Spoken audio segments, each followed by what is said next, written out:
유한양행의 폐암 신약 렉나자가 드디어 미국 FDA 신약 승인을 받았는데요.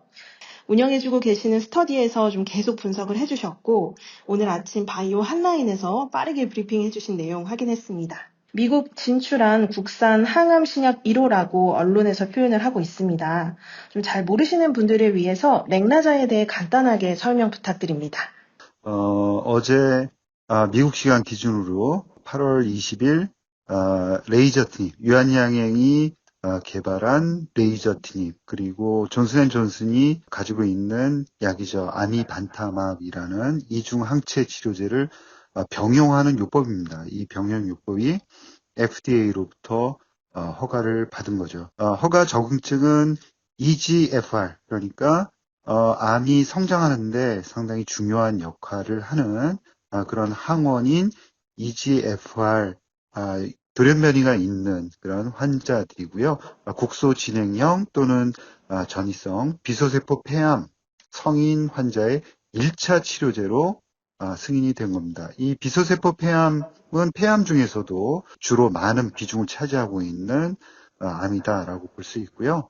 암 중에서는 가장 시장이 큰 그 질환이다 이렇게 보시면 될 것 같습니다. 이 임상은 아스트라제네카의 그 오시머티닙이라는 1차 치료제와 같이 이제 비교 임상을 해서 이제 얻어진 그런 임상 결과에 근거해서 이번에 받게 되었다라고 볼 수 있고요.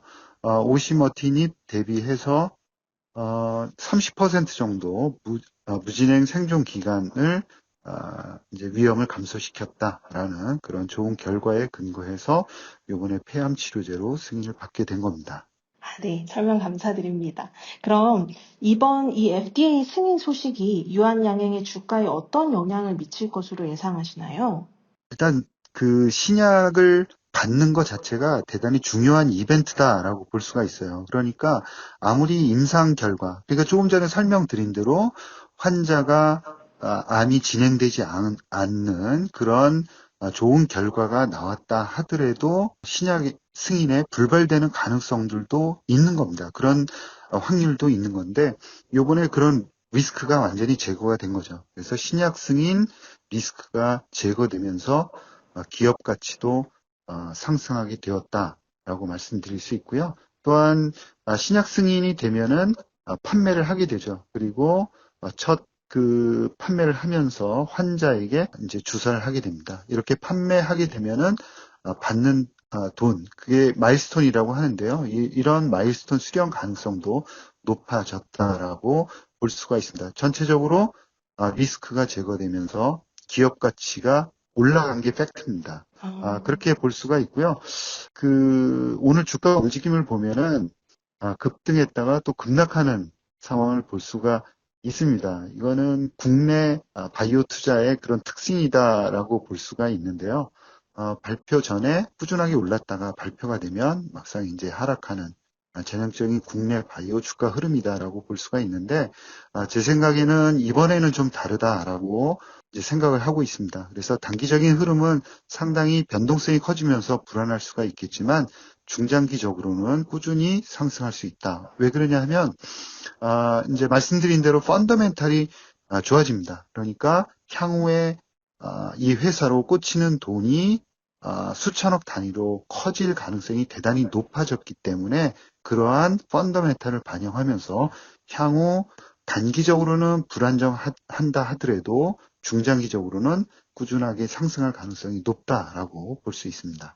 방금 좀 말씀 주셨던 부분에 포함된 또 질문이 될 것 같은데요. 이번에 좀 승인된 렉나자가 언제쯤 시장에 출시될 예정이며 시장 점유율과 매출 증가 효과가 좀 어떻게 예상하시는지 한 번 더 말씀 주실 수 있을까요? 빠르면은 3분기에도 출시가 가능할 것으로 보고 있고요. 그렇게 환자에게 투약을 함과 동시에 마일스톤을 받게 됩니다. 그리고 존슨앤존슨은 시장 예상보다도 더 높이 이 레이저티닙 알미반타마 병용 치료제에 대해서 기대감을 많이 가지고 있어요. 그래서 향후에는 50억 달러 이상의 매출을 올릴 수 있는 아이템으로 기대를 하고 있는 겁니다. 그리고 이 적응증에 대해서 피크 매출, 그러니까 전체 시장에서 존슨앤존슨이 차지하는 점유율을 50% 정도로 추정을 하고 있습니다. 시장보다는 다소 이제 공격적으로 보고 있는 거거든요. 시장은 다소 보수적으로 보고 있어요. 그래서 향후에 시간이 지나면서 피크 매출 점유율이 점점 더 시장 대비해서 올라간다 그러면은 이제 주가는 상승할 가능성이 있지 않을까 이렇게 보고 있습니다. 그럼 이게 병용 치료이긴 한데 국내 첫 항암 신약이라는 데 좀 의미가 있어서 이번 FDA 승인으로 인한 유한양에게 글로벌 입지에도 좀 변화가 있을 것 같습니다. 아까 말씀 주셨던 대로 시장 그 점유율 자체도 좀 공격적으로 생각하면 50%라고 말씀을 주셨는데 조금 더 추가해서 말씀 주실 수 있을까요? 신약을 팔게 되면은 기존에는 유한양행의 영업이익이 한 1,000억 원 정도에 머물렀습니다. 그런데 향후에는 수천억 원대의 현금 창출이 가능한 회사로 바뀐다는 거죠. 이번 신약을 갖고 있는 유한양행과 그렇지 않은 유한양행은 전혀 다른 회사로 바뀌어버린 겁니다. 이 점이 상당히 중요하다라고 볼 수가 있고요.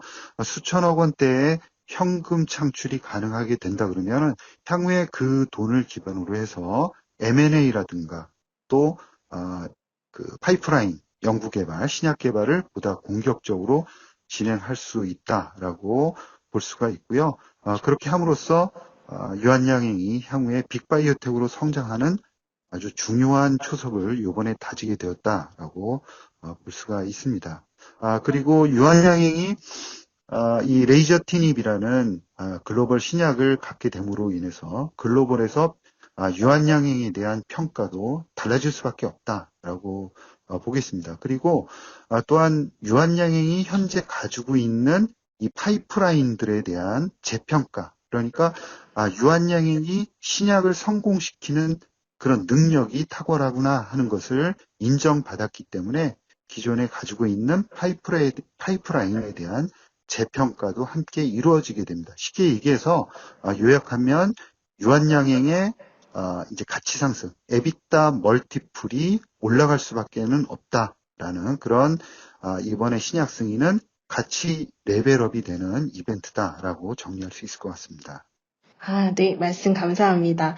그럼 이번 그 렉나자 병용치료 FDA 승인 이후로 투자자들이 좀 주목해야 할 유한양행의 다른 이벤트가 좀 어떤 것들이 있을까요? 유한양행에 대해서는 기존에 그 활발하게 오픈 이노베이션을 많이 해왔습니다. 그래서 저도 이제 기업 분석을 해드렸지만 에이프릴 바이오 같은 그런 그 신약 개발 능력이 있는 회사들에게 의미 있는 지분 투자를 하거나 아니면은 요번에 이제 레이저티닙 같은 경우에도 외부로부터 물질을 도입해왔고요. 지금 연구 개발하는 엘러지 치료제 같은 경우에도 외부에서 도입을 해왔습니다. 그러니까 외부로부터 좋은 물질 그리고 좋은 물질을 가지고 있는 회사에 적극적으로 투자를 해온 거죠. 그리고 이번 계기로 인해서 신약 개발에 대한 자신감이 상당히 붙었을 것이다 이렇게 생각을 하고 있습니다. 그래서 앞으로는 M&A라든가 그리고 외부에서의 물질 도입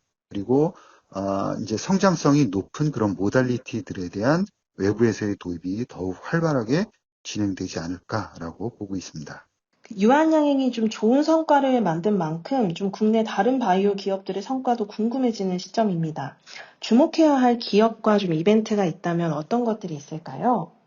그 유한양행이 요번에 이제 그 좋은 성과를 나타냈고 그리고 단기적으로는 조금 출렁거릴 수는 있는데 향후에는 중장기적으로는 유한양행의 주가가 좋게 갈 수밖에 없다. 즉 향후에 이제 중요한 이벤트로는 아미반타맙 피하 주사 제형과 그 다음에 레이암이 병용요법에 대한 전체 생존 기간 이런 것들이 이제 발표가 되면서 주가는 꾸준하게 우상향할 수 있다라고 보고 있고요. 더불어서 국내 다른 바이오들, 즉, 뭐, ABL 바이오도 하반기에 이제 기술 수출 가능성을 회사가 강력하게 이제 의견을 피력을 하고 있죠. 그래서 좀 기대를 해봐야 되겠다라고 보고 있고요. 알테오젠 같은 경우에도 그 알테오젠 기술이 포함된 키트루다 피하 주사 제형 임상 3상이 진행이 되고 있는 상황입니다. 이렇듯 국내에 머무르지 않고 외국 기업에 적극적으로 기술 수출되고 있는 그런 기업들에 대해서도 관심을 지속적으로 가져야 되지 않을까라고 보고 있습니다. 네, 계속해서 언급 주셨던 중요한 이벤트인 만큼 오늘 말씀 주신 내용이 많은 분들에게 큰 도움 될 것 같습니다. 다시 한번 너무 감사드립니다, 대표님. 네, 고맙습니다.